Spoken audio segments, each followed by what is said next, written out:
ఎప్పుడైనా ఫ్లూట్ చూసారా? ఇది బ్యాంబూ స్టిక్ లాంటి దాంతో తయారు చేస్తారు.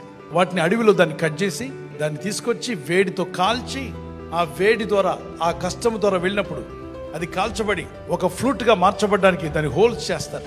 అది బాధతోనే వెళ్ళింది, ఇబ్బందితోనే వెళ్ళింది. ఒక రోజు టైం రాగానే అది హెచ్చించబడి ఘనపరచబడి అందరూ వింటున్నప్పుడు అది అద్భుతమైనటువంటి వాయిద్యంగా మారుతుంది.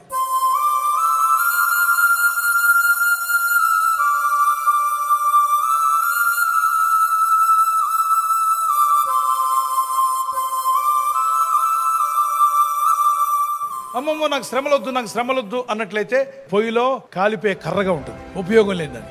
ఈరోజు శ్రమలో వెళ్తున్నావు, కష్టము, బాధ, ఇబ్బందులు, జీవితంలో ఎదురయ్యే ప్రతి సమస్యను చూసి బెదిరిపోకు, దేవునికి దూరంగా వెళ్ళకు. ఎన్నిసార్లు ప్రతికూలమైన పరిస్థితి ద్వారా వెళ్తున్నావో అంతకంటే గొప్ప కార్యాలు దేవుడు జరిగిస్తాడు. Your pains will turn into your blessing.